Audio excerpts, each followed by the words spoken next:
everyone, Peter Hewitt La Artistino. Today I've got another colouring book to look at. This one is called Little Birds Colouring Book and it's been created by artist and illustrator Odessa Begay. This is a lovely book with a very folk art feel to it. It's quite a good size and it is bound, it's not signatures but it looks like it's just glue bound. And it's fairly big. It has these lovely rounded corners as well, which is nice so that the corners don't get damaged. And it packs about, well, over 100 images in it.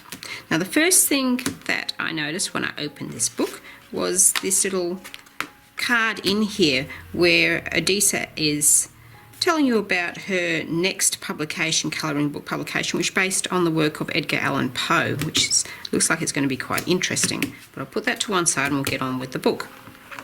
Now the first thing as I did when I get the book is I test different art materials in it. So we'll pop first to the back of the book. You can see here I've used this back page to have a go at different media to see how it'll perform on this paper. Paper is quite nice. It's a lovely medium thick card type paper.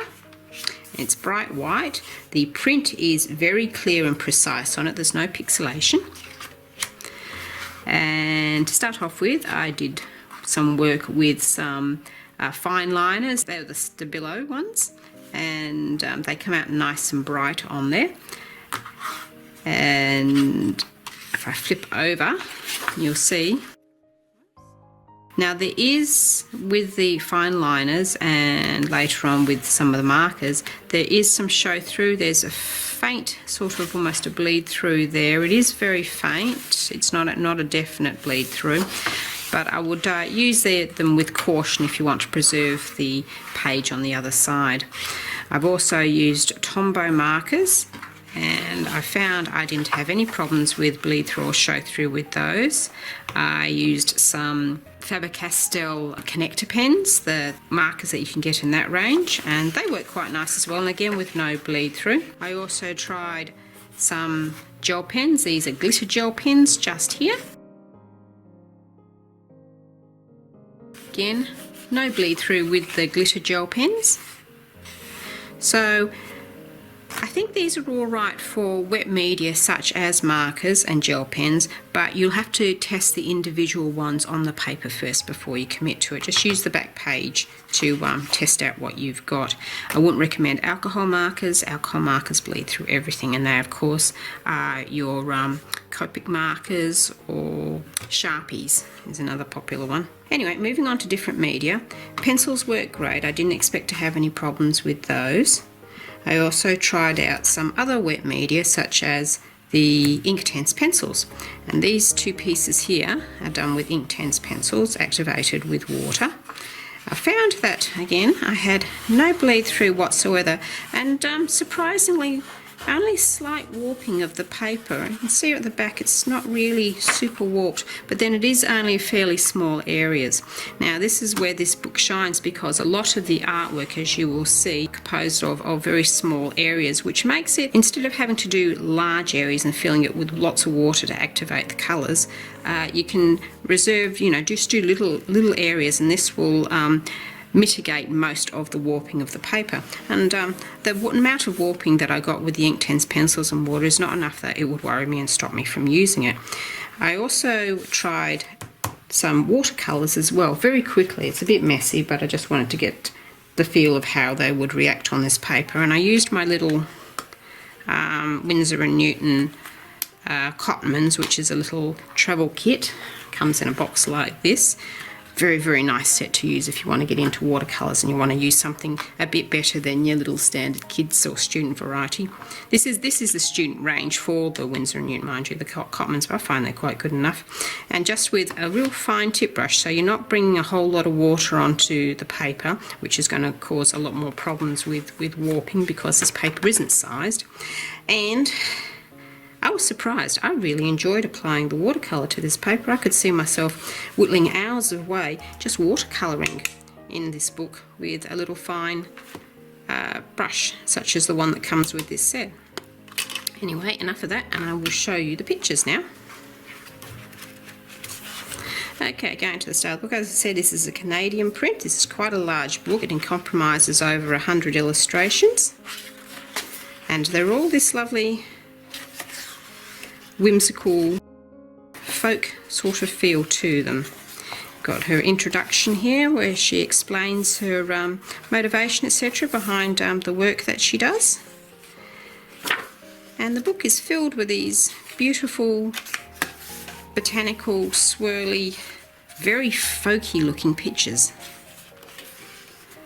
With mostly themed on birds and plants, but there is some variety. There's some other things in there. This would suit somebody who likes to work fairly quickly, because the areas in a lot of them are quite small, and enjoys folk art.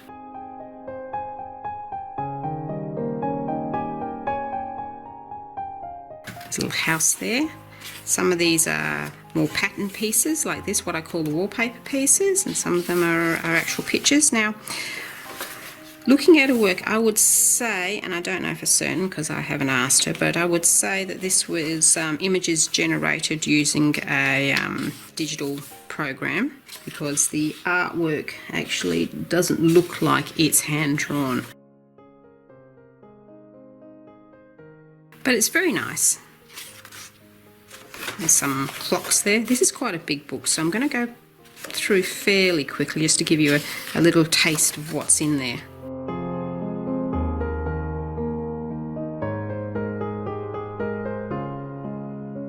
Some ducks on a pond there. It's a very appealing book. It's quite nice. This is a nice one. You could see yourself colouring in on a summer evening, sipping a cup of tea, maybe outdoors. Got that sort of folk feel to it.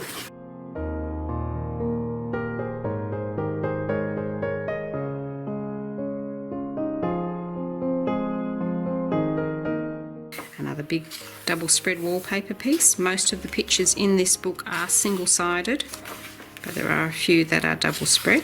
And there are a few themed ones as well. As we get later on in the book, you'll see there's some Christmassy sort of themed ones as well. This is one I've coloured. I just used polychromos pencils for this. I liked it. It worked out very quick. If you want to create something lovely pretty quickly, this is a nice book to work in. You can be as creative as you like with the palette. I stuck with some nice muted colours here, some soft greens and a muted red colour. The paper took the pencil quite nice, but as you can see there's a bit of the texture of the paper showing through. I think if I burnished it I could get rid of most of that, but I liked the texture of the paper showing through. Anyway, we'll move on. That's the only one I've done in this book, by the way. So many books to do. There's another double page spread. Yes, you do not want to see, well, maybe you do want to see my library of books. It's getting to be a bit big. Another very complex one if you really want to dedicate yourself to a big complex picture. Chest. And you've got simpler ones here. I rather like the simpler ones,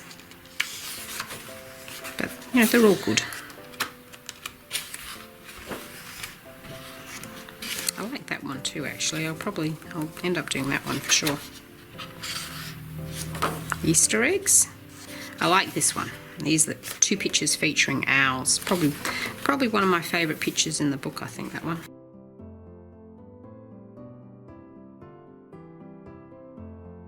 A bird in a bird cage. And some peacocks. Geese. And pheasants. Kind of funny old day today. It's kind of overcast and then sunny and then overcast. It doesn't quite know what to make its mind up with. It's supposed to be raining this weekend, but I haven't seen too much of it just yet. It's another wallpaper piece.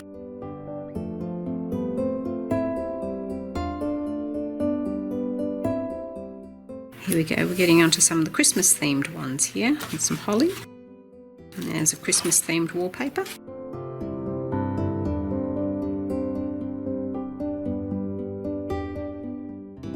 And a sleigh, big double page piece there.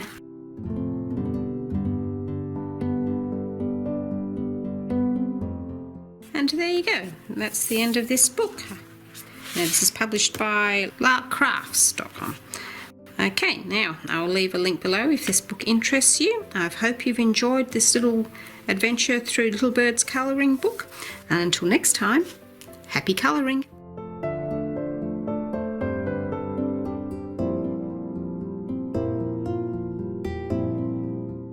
I hope you're enjoying any colouring adventures that you are currently on. And until next time, happy colouring!